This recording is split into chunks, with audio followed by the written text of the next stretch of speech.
April 8, 1943. 27,000 feet above Caen, France. The oxygen mask couldn't hide Oberleutnant Rolf Hermiken's smirk as he watched the ungainly silhouettes climbing laboriously toward his formation. Through the crystal-clear canopy of his Focke-Wulf 190A5, the veteran ace of Jagdgeschwader 26 studied the American fighters making their combat debut over occupied Europe. "Die armies have sent us flying milk bottles," he transmitted to his wingman, unable to suppress his laughter at the sight of the massive Republic P-47 Thunderbolt struggling for altitude. Below them, 16 P-47C, Thunderbolts of the 4th Fighter Group lumbered upward in tight formation, their 2,000 horsepower Pratt and Whitney R 2800 double Wasp engines straining against their 7-ton weight. To German pilots accustomed to the sleek Spitfires and nimble Soviet fighters, these corpulent American machines appeared almost comical. Barrel-shaped fuselages topped with greenhouse canopies, wings that seemed too small for their massive bodies, propellers that dwarfed anything in the Luftwaffe inventory. What Hermiken didn't know, what none of the German pilots circling like wolves above could have imagined, was that they were witnessing the arrival of the weapon that would systematically destroy the Luftwaffe's fighter arm. Within 18 months, these flying milk bottles would transform from objects of derision into instruments of terror, their 8 AN/M2 Browning machine guns becoming the most feared sound in German skies. The mathematics of destruction were already loaded in those broad wings. 3,400 rounds of ammunition, a combined rate of fire of 6,000 rounds per minute, enough concentrated firepower to saw a Messerschmitt in half in less than 2 seconds. The transformation began that April morning when Major Donald Blakesley, commanding the 335th Fighter Squadron, spotted the German formation positioning for attack. The former Eagle Squadron veteran, who had transferred from RAF Spitfires just weeks earlier, understood what his men didn't yet know, that survival in the P-47 required abandoning everything they thought they knew about air combat. The Thunderbolt represented a radical departure from conventional fighter design philosophy. While the Germans had pursued lightweight interceptors optimized for climb and turn performance, Republic aviation had created something unprecedented, a high-altitude juggernaut that used mass, power and firepower to redefine the rules of aerial warfare. Among the 56 American pilots spread across the French sky that morning were men who would become legends, future aces whose names would strike fear into Luftwaffe hearts. But on April 8, 1943, they were novices in an untested machine, facing the most experienced fighter force in the world. The Germans had been fighting continuously since 1939, with veterans of Poland, France, Britain and Russia. The Americans had been in combat for exactly 0 days. This story is about how industrial logic defeated tactical brilliance, how quantity and quality merged into overwhelming superiority, and how German pilots' laughter turned to terror as they discovered what synchronized Browning machine guns could do to an aircraft at 400 yards. The Republic P-47 Thunderbolt had emerged from a June 1940 panic. As German fighters swept across France, Alexander Kartveli, Republic Aviation's Georgian-born chief designer, received urgent specifications from the US Army Air Corps. They wanted a high-altitude interceptor capable of matching the Luftwaffe's best. What Kartveli designed instead was a monster that redefined the possible. "It will be a dinosaur," Kartveli admitted to his design team, "but it will be a dinosaur with good proportions." The XP-47B prototype that first flew on May 6, 1941, shocked everyone who saw it. At 9,900 pounds empty, it weighed 65% more than its predecessor, the P-43 Lancer. The massive turbo-supercharger system, with its complex ducting running through the rear fuselage, gave it an almost pregnant appearance. Test pilots approaching it for the first time invariably asked the same question: "This thing actually flies?" Not only did it fly, it flew like nothing else at altitude. The Pratt & Whitney R 2800 double Wasp engine, an 18-cylinder radial producing 2,000 horsepower, could maintain full power at 27,000 feet, where German fighters gasped for air. The turbo-supercharger, fed by exhaust gases, delivered sea-level performance in the stratosphere, where the air was too thin for conventional superchargers. Major Hubert "Hub" Zemke, commanding the 56th Fighter Group training at Bridgeport, Connecticut, initially despised the aircraft. His unit lost 18 pilots and 41 aircraft in training accidents between September 1942 and January 1943. The P-47 killed more Americans in training than Germans would in the first months of combat. It ground-looped on landing, torque-rolled on takeoff, and dove with such enthusiasm that pilots discovered compressibility, their controls freezing as shock waves formed on the wings. But those who mastered it discovered something extraordinary. Lieutenant Robert Johnson, a farm boy from Oklahoma who would become one of America's top aces with 27 victories, described his first flight. It was like strapping yourself to a locomotive. The power was unbelievable. You didn't fly it, you aimed it. The first combat encounters in April and May 1943 confirmed every German prejudice. The P-47s couldn't turn with the Focke-Wulf 190s, couldn't climb with the Messerschmitt 109s, couldn't match their nimble handling at medium altitudes. Luftwaffe pilots quickly developed tactics to exploit these weaknesses, attacking from below where the heavy Thunderbolts struggled, forcing turning fights where agility mattered more than firepower. Hauptmann Josef Pips Priller, commanding officer of Jagdgeschwader 26, reported to headquarters after his first encounter. The new American fighter is meat for the slaughter. It flies like a truck, turns like a freight train, and climbs like a pregnant cow. Our boys are calling them Indiana, fat targets pretending to be warriors. The statistics seem to confirm German confidence. In their first month of operations, the American fighter groups lost 14 Thunderbolts for only 3 confirmed German kills. The RAF, observing from their Spitfire squadrons, quietly suggested the Americans might reconsider their choice of mount. British pilots joked that the best evasive maneuver in a P-47 was to unstrap and run around the roomy cockpit. But something strange was happening in those early encounters that German intelligence failed to notice. The P-47s that were shot down had absorbed incredible punishment before falling. One aircraft returned from a May 4th mission with 21 cannon holes and over 100 machine gun strikes, damage that would have disintegrated a Messerschmitt or Spitfire. The massive radial engine, lacking vulnerable coolant systems, shrugged off hits that would have stopped a liquid-cooled fighter cold. More significantly, when P-47s did get their guns on target, the results were catastrophic. The Thunderbolt's weapons battery created a convergence zone of destruction that German pilots had never experienced. Unlike the rifle-caliber weapons of early warfighters or the cannon with limited ammunition, the American fighter could maintain sustained fire for over 30 seconds, an eternity in aerial combat. The event that would begin changing German perceptions occurred on June 26, 1943, over Forges-les-Eaux, France. It involved Second Lieutenant Robert S. Johnson of the 61st Fighter Squadron and an encounter that would become legendary on both sides of the conflict. Johnson's formation of 48 P-47s was returning from escort duty when they were bounced by 16 Focke-Wulf 190s from 2/Jagdgeschwader 26, led by Hauptmann Wilhelm Ferdinand Galland, younger brother of the famous Adolf Galland. The Germans executed a perfect attack, diving from the sun with overwhelming speed advantage. Johnson's Thunderbolt, flying at the rear of the formation, was caught in the crossfire of multiple attackers, taking catastrophic damage in the first seconds of combat. 21 20mm cannon shells exploded across his aircraft. The canopy shattered, hydraulic fluid sprayed into the cockpit, the engine cowling was torn away, and fire erupted behind the instrument panel.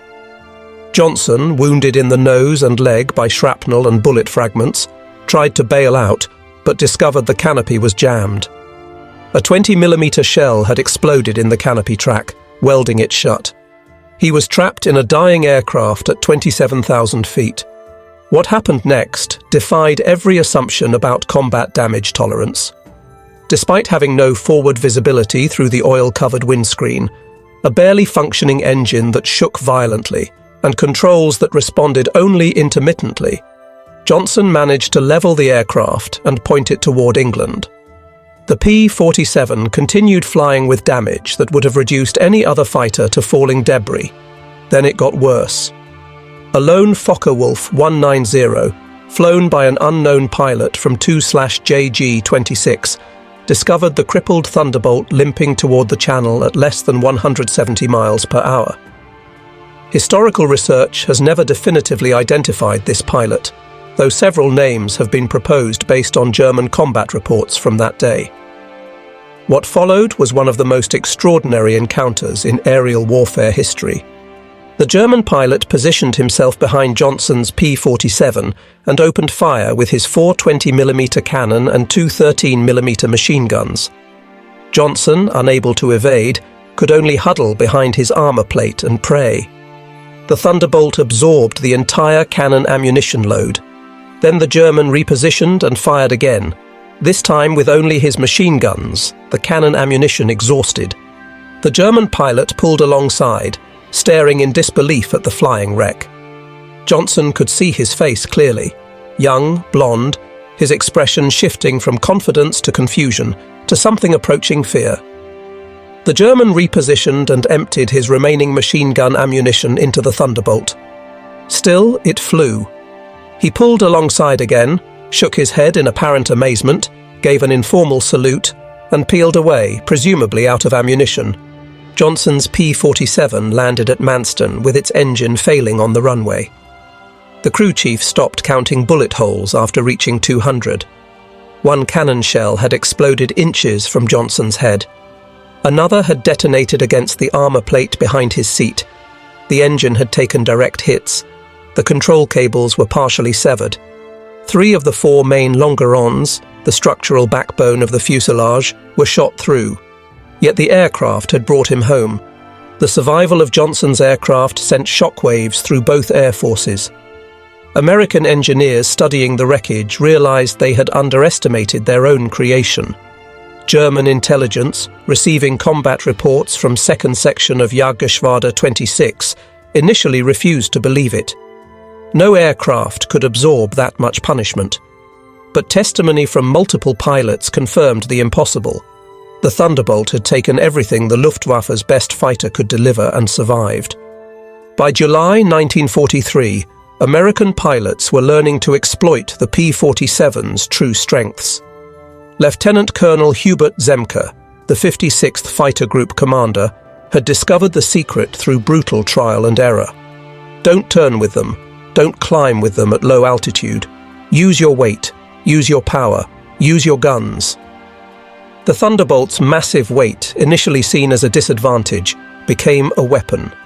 In a dive, nothing could catch it.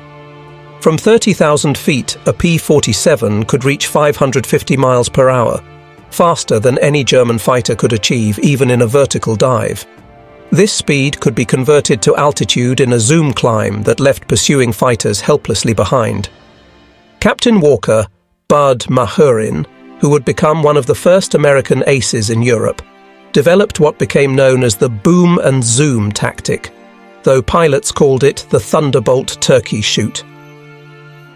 Instead of engaging in traditional dogfights, P-47 formations would climb to 30,000 feet, higher than German fighters could effectively operate. When Luftwaffe fighters appeared below, the Thunderbolts would roll inverted and dive, reaching speeds that made deflection shooting impossible for defending Germans. At the bottom of these dives, the American heavy machine guns would speak. German pilots who survived described it as facing a wall of lead, the combined firepower creating an impenetrable zone of destruction. Aircraft caught in this convergence pattern didn't just fall, they disintegrated. The true revelation of American firepower came during the August 17, 1943, dual raid on Schweinfurt and Regensburg, the deepest penetration into Germany attempted to that date. This mission would demonstrate both the P-47's limitations, its range even with drop tanks, and its terrifying effectiveness when employed properly. Major David Schilling, leading the 62nd Fighter Squadron, encountered a formation of Messerschmitt 110 destroyer aircraft positioning to attack B-17s with their heavy cannon and rocket armament. The twin-engine German fighters, heavily armed but less maneuverable, were the Luftwaffe's specialized bomber killers. Schilling's flight of 4 Thunderbolts rolled into their attack dive from 28,000 feet. Unteroffizier Heinrich Roth, a gunner in one of the Mi-110s who survived, later recounted in a POW interrogation. The American fighters came down like hammers from heaven. I opened fire at 800 meters. Good hits.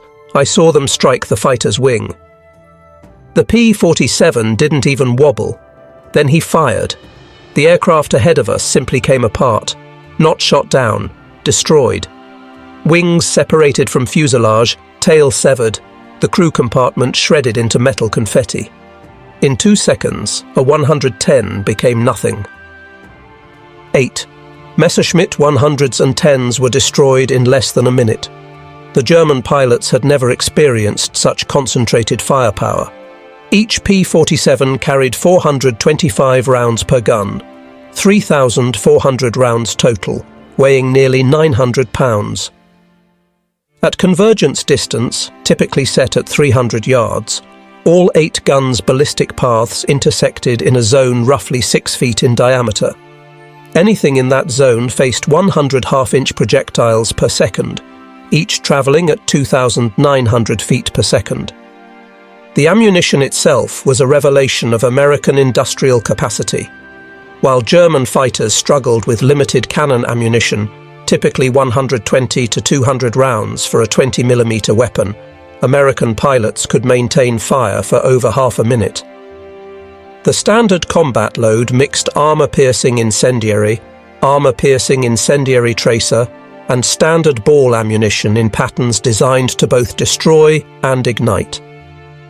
Lieutenant Colonel Francis "Gabby" Gabreski, who would become the top American ace in Europe with 28 victories, described the effect. When you hit them with all 8, they don't just go down, they explode. I saw a 109 literally cut in half, the tail falling one way, the nose and wings another. The pilot never knew what hit him. By September 1943, the Luftwaffe was discovering another horrifying reality about the P-47. Its performance improved dramatically with altitude while German fighters suffered. The turbo-supercharged double Wasp engine maintained its rated power output up to 30,000 feet. German fighters, relying on single-stage or two-stage mechanical superchargers, saw their performance degrade significantly above 25,000 feet. Oberleutnant Hans Philipp, one of Germany's most successful aces with 206 victories, encountered this reality fatally on October 8, 1943.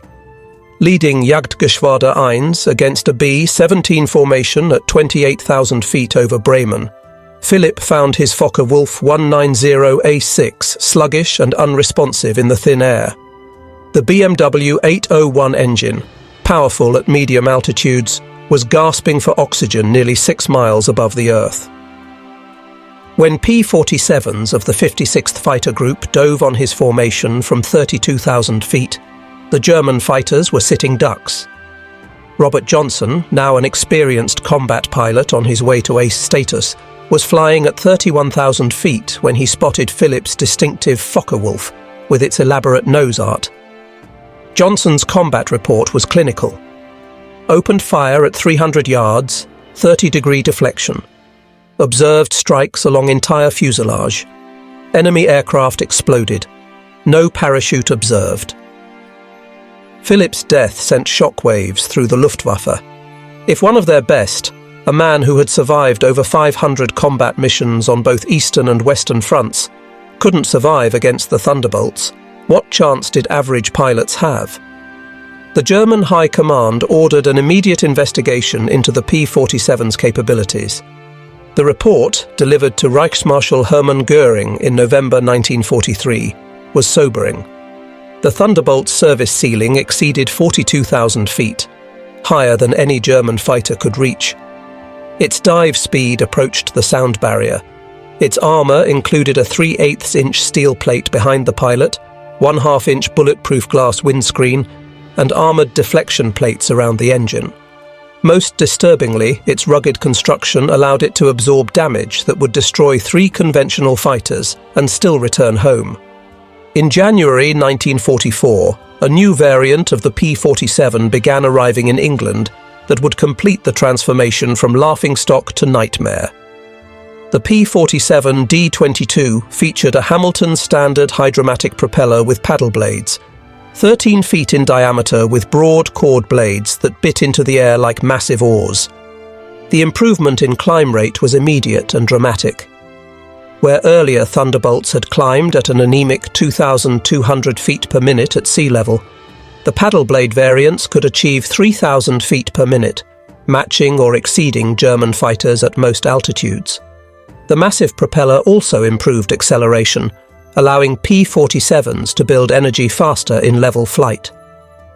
Hauptmann Heinz Knoke of Jagdgeschwader 11, a veteran with over 200 combat missions, encountered the new variants in February 1944 during a bomber interception near Hanover.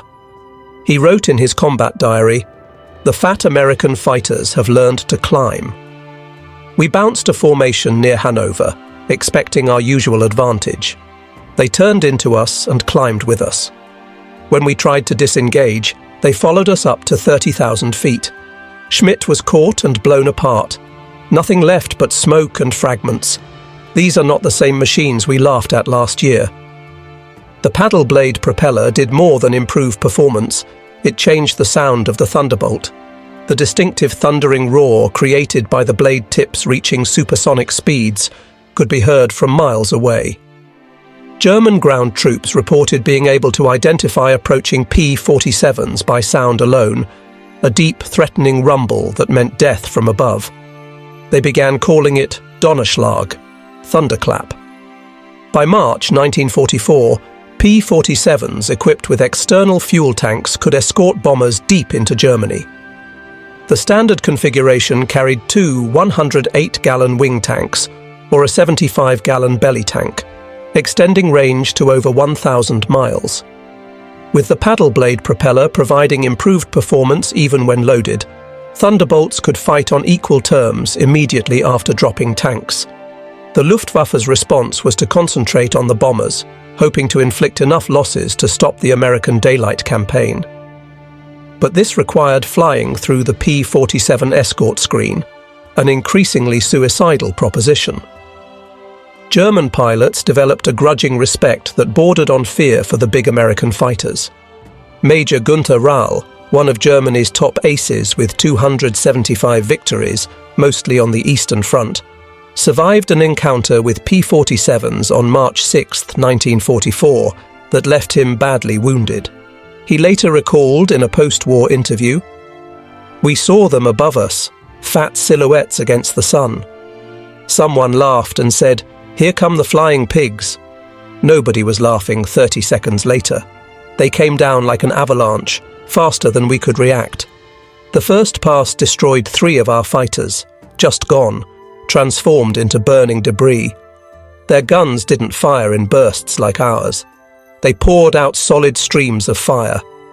Getting caught in that stream meant instant death." The escort missions revealed another P-47 advantage: endurance. While German fighters operated at maximum power settings that consumed fuel rapidly, the big American radials could cruise efficiently at high altitude. Thunderbolts could remain with the bombers for hours, rotating top cover while maintaining enough fuel for combat and return.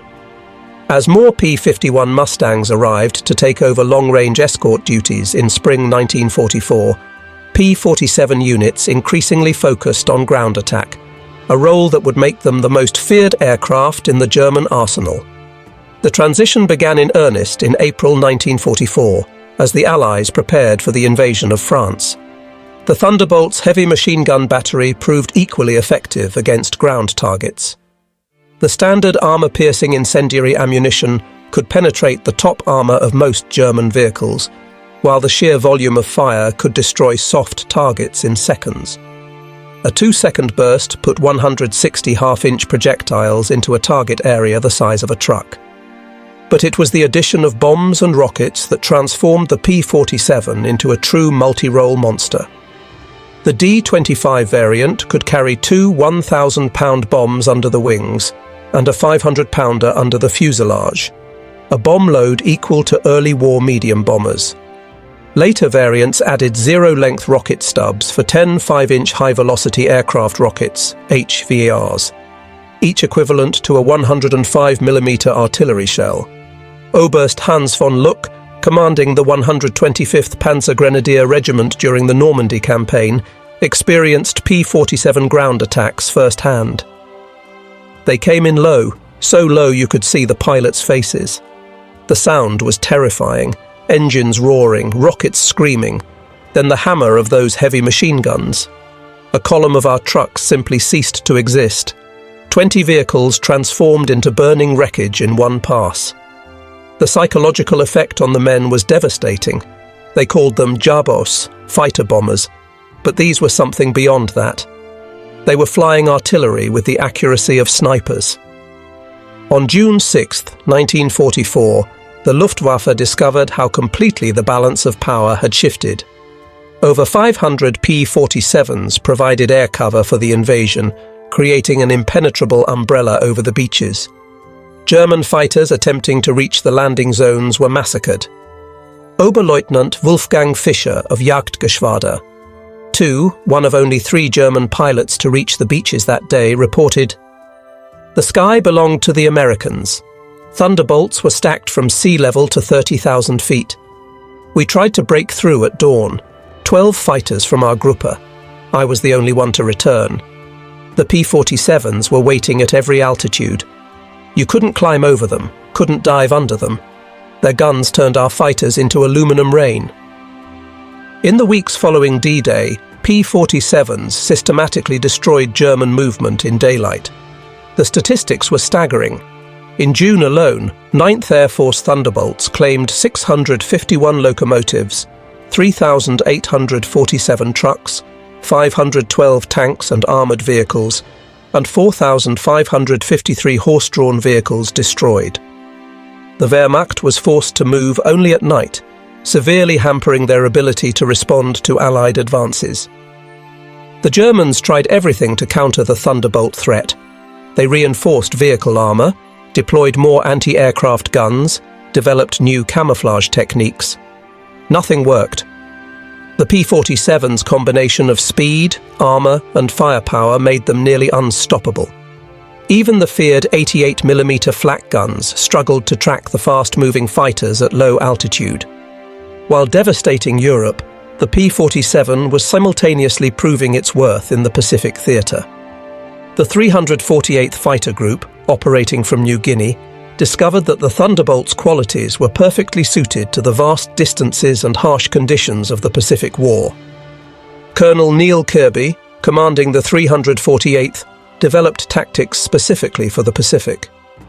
On October 11, 1943, Kirby led 4 P-47s against 40 Japanese aircraft over Wewak, shooting down 6 enemy planes himself in a single mission, earning him the Medal of Honor.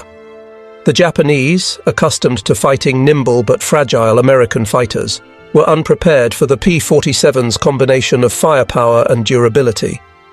Japanese ace Saburo Sakai, who encountered P-47s over New Guinea, later wrote, "We called them monsters.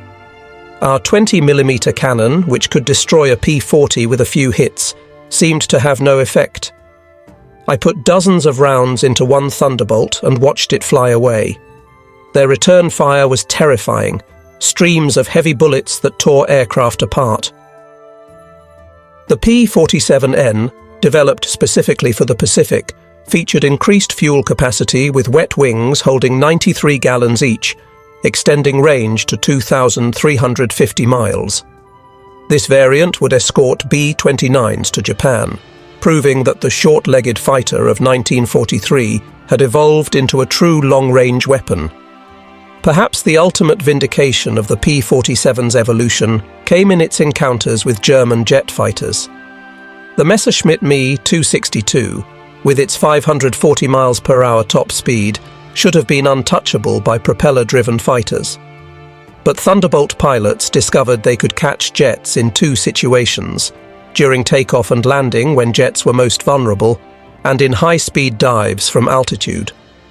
On November 27, 1944, Lieutenant Colonel John C. Meyer of the 352nd Fighter Group became one of the first pilots to shoot down an Me 262 with a P-47. Diving from 28,000 feet, Meyer's Thunderbolt reached speeds approaching 500 miles per hour, fast enough to catch the jet in level flight. The jet pilot, confident in his speed advantage, never saw the diving P-47 until Meyer's guns opened up at 400 yards. Meyer's combat report noted, "The enemy aircraft disintegrated under fire. Large pieces, including both engines, separated from the fuselage. The pilot did not escape. The concentrated fire of 8.50 caliber guns proved more effective than we anticipated against jet aircraft." By early 1945, specialized P-47M variants were deployed specifically to counter German jets and V-1 flying bombs. With water methanol injection boosting power to 2,800 horsepower and refined aerodynamics, these ultimate Thunderbolts could reach 470 miles per hour in level flight at 30,000 feet, fast enough to intercept even jets under certain conditions. Major George Bostwick, commanding the 63rd Fighter Squadron equipped with P-47s, shot down two Me 262s in March 1945. His tactical report emphasized firepower over speed. "The jets are faster, but they can't turn and they can't take punishment. One good burst from our battery, and they come apart like they're made of paper.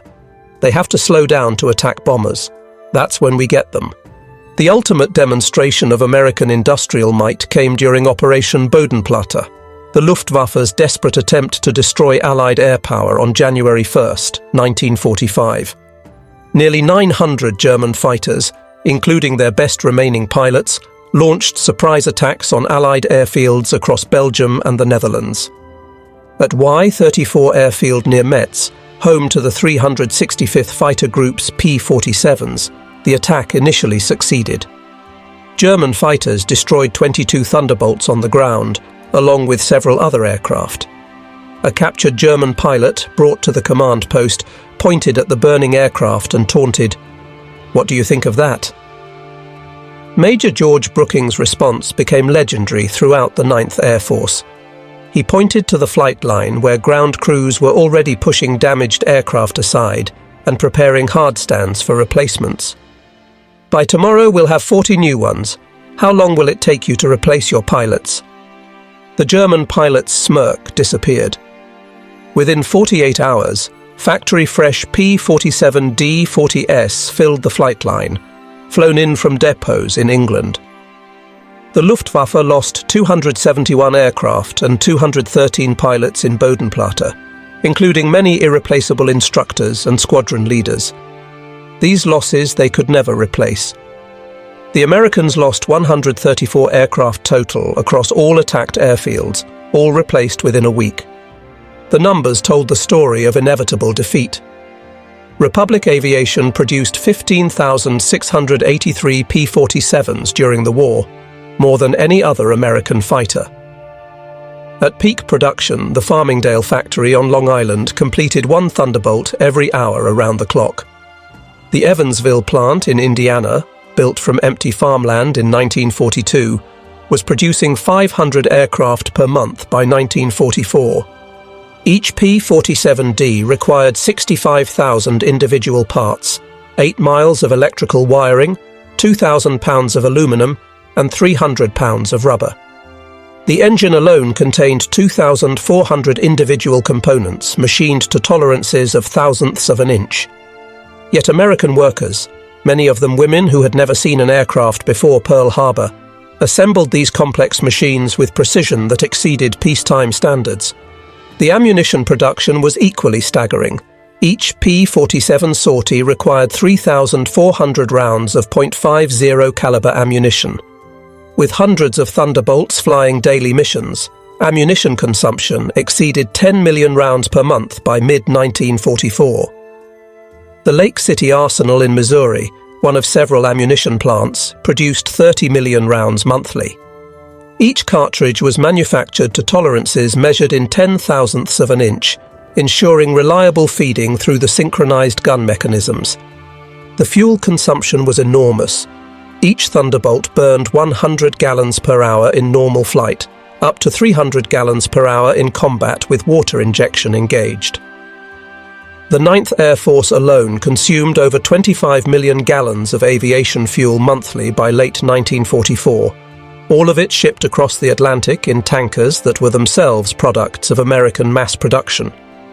Even more impressive than aircraft production was pilot training. By 1944, the United States was graduating 30,000 pilots annually from advanced training, more than Germany had trained in the entire war. Each P-47 pilot received a minimum of 400 hours of flight training before entering combat, including 100 hours in advanced fighters. German pilots, by contrast, were entering combat with less than 100 hours total time by war's end. The quality showed in combat. American pilots arrived in Europe trained in formation flying, instrument navigation, gunnery and tactics. They had practiced against captured German aircraft, understanding their enemy's capabilities and limitations. They knew their aircraft systems intimately, having studied technical manuals that German pilots never received. Lieutenant Eugene Roberts, arriving in England in September 1944, exemplified the American training advantage. I had 420 hours in my logbook, including 75 hours in the P-47. I'd fired at towed targets, practiced deflection shooting, studied gun camera film from actual combat. My first mission, I knew exactly what to do. The German pilot I faced couldn't have had half my experience. It wasn't even a fair fight. In March 1945, Oberstleutnant Josef Priller, the same pilot who had mocked the P-47s as pregnant cows 2 years earlier, was interviewed by German propaganda officials seeking to boost morale. His statement, deemed too demoralizing for publication, revealed the complete transformation in German attitudes. The Thunderbolt is the best fighter bomber ever built. Its firepower is unprecedented. Weapons that never jam, never overheat, never run out of ammunition in normal combat. It carries bombs like a medium bomber, fires rockets like artillery, and fights like a fighter when needed. But beyond the machine is what it represents: unlimited American production. They lose 10, they build 20. We lose 1, it's gone forever. Their pilots arrive better trained than our instructors. They have fuel for training, ammunition for practice, spare parts for everything. We have nothing but courage, and courage without resources is just delayed defeat. We laughed at them in 1943. We're not laughing now. When you hear those guns, you know death has come calling. The sound haunts us. Mechanical, precise, unstoppable. Like everything American, it's about overwhelming material superiority. They didn't beat us through better tactics or braver pilots. They buried us under an avalanche of steel and lead. By April 1945, the Luftwaffe existed largely on paper. Fuel shortages grounded most aircraft. Experienced pilots were dead or captured. Airfields were cratered ruins.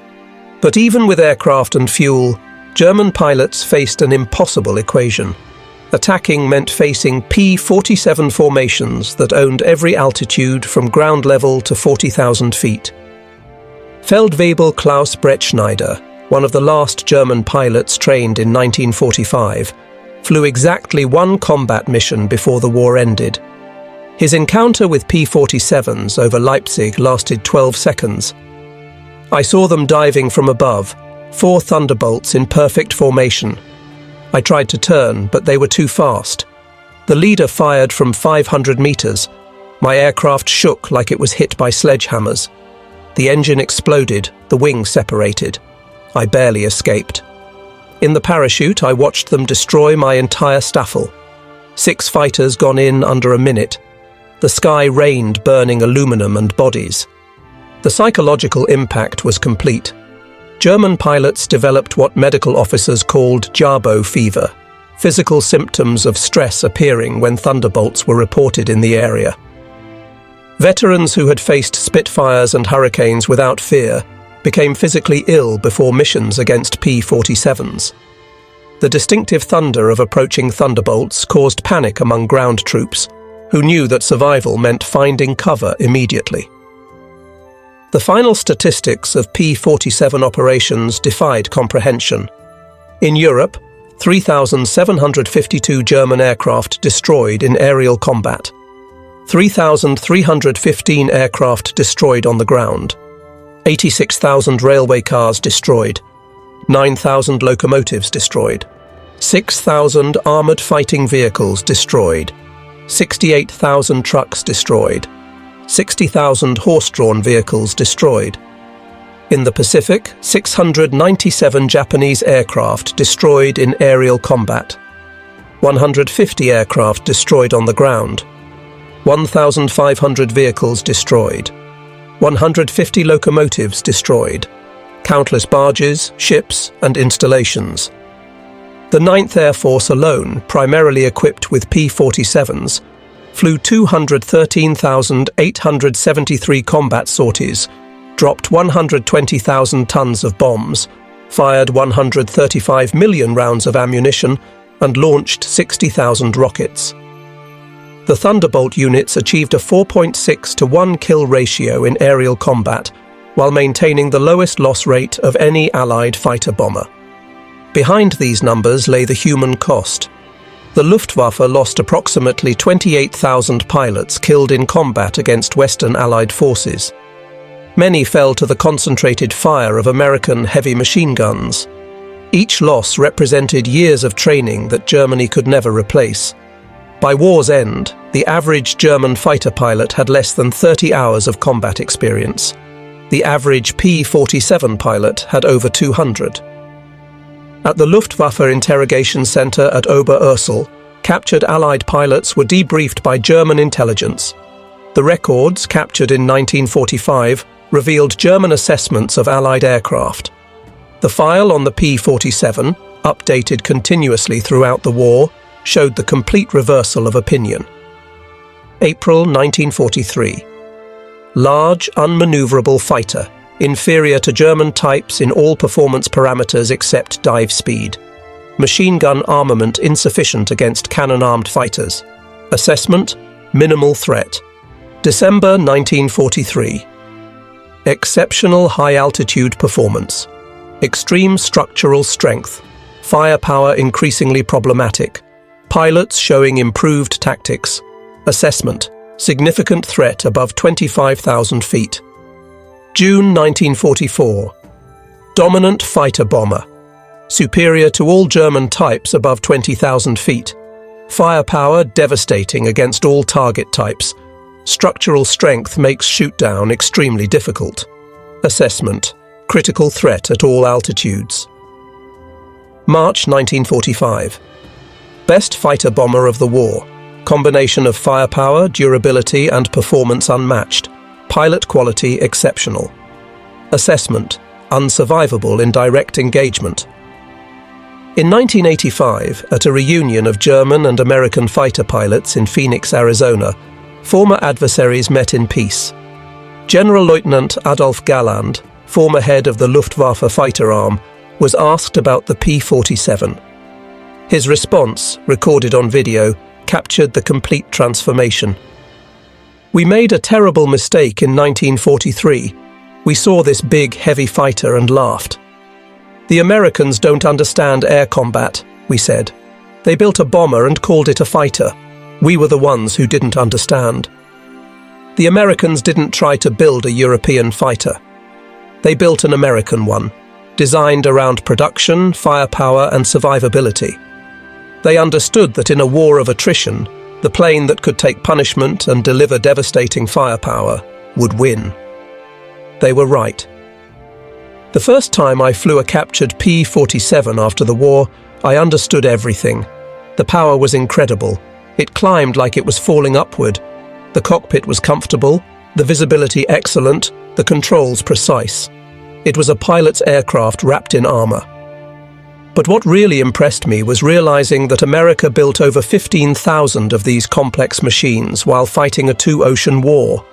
Each one required an engine more complex than anything Germany produced, yet they built them faster than we could build simple fighters. That's when I knew we never had a chance. Those guns, we called them Roosevelt's piano because of the sound they made. Once you heard that sound, you never forgot it. Many of my friends heard it for the last time. The P-47 didn't just defeat the Luftwaffe, it destroyed it. The P-47's design represented American industrial philosophy perfectly, brute force engineering backed by unlimited resources. Every component was overbuilt, overpowered, and over-engineered. The wing spars could support 40,000 pounds, 3 times the aircraft's loaded weight. The engine mount could withstand 12 G-forces. The control cables were doubled throughout with automatic backup systems. The ammunition feed system alone was a marvel of engineering. 8 separate ammunition boxes, each holding 425 rounds, fed through electric boost motors to prevent jamming during high G maneuvers. The guns were electrically heated to prevent freezing at altitude. Each gun had its own charging mechanism and could be individually synchronized. The convergence was adjustable from 150 to 400 yards, allowing pilots to optimize for their preferred engagement range. Even after the war, some German veterans maintained that the P-47 won through quantity, not quality, that German fighters were technically superior but overwhelmed by numbers. The combat records tell a different story. In engagements where numbers were equal, P-47s consistently prevailed. The heavy machine gun armament, dismissed as inferior to cannon, proved more effective in actual combat. Analysis of gun camera footage revealed why. Cannon shells, while individually more destructive, required precise aim and had limited ammunition, typically 120 to 200 rounds total. The P-47's weapons created a probability cloud of bullets that guaranteed hits even with imperfect aim. At typical engagement ranges, a 2-second burst put at least 20 rounds into a fighter-sized target, enough to ensure destruction. The ammunition itself was superior. American .50 caliber armor-piercing incendiary rounds used a delayed action fuse that ensured penetration before detonation. The incendiary compound burned at 3,000 degrees Fahrenheit, hot enough to ignite aluminum structure. German 20mm shells, while heavier, often exploded on surface contact, causing spectacular but sometimes superficial damage. The P-47 Thunderbolt remains the heaviest single-engine piston fighter ever mass-produced. Its empty weight of 10,000 pounds exceeded the gross weight of some twin-engine fighters. Its engine produced more power than entire bomber formations from the previous war. Its weapons delivered more firepower than a squad of infantry. Yet it was built by the thousands, flown by kids barely out of high school, and maintained under combat conditions by mechanics who learned their trade in weeks. The transformation of German opinion from mockery to terror took less than 2 years. In that time, the flying milk bottle became the most feared aircraft in the Luftwaffe's experience. Veterans who had faced Spitfires, Hurricanes and Soviet Yaks without flinching spoke of P-47s in hushed tones decades after the war. At the United States Air Force Museum in Dayton, Ohio, a restored P-47D sits among other legendary fighters. Its placard lists specifications and battle honors. But the real story is told by a small display case containing spent .50 caliber shells and a strip of gun camera film showing a Focke-Wulf 190 disintegrating under fire. Below the display is a quote from an unnamed German pilot, taken from a 1945 interrogation report. "We laughed when we first saw them. Fat, ugly American fighters that couldn't turn, couldn't climb, couldn't fight. We stopped laughing when we realized they didn't need to turn or climb. They just pointed those guns at you and you ceased to exist. The laughter died with our comrades. The P-47 Thunderbolt entered combat as an object of derision and ended the war as an instrument of annihilation. In between, 8 synchronized Browning machine guns rewrote the rules of aerial warfare and buried the Luftwaffe under an avalanche of lead. German pilots had laughed at the ungainly American fighter in April 1943. By May 1945, there were no German pilots left to laugh. The thunder had spoken, and the sky belonged to America.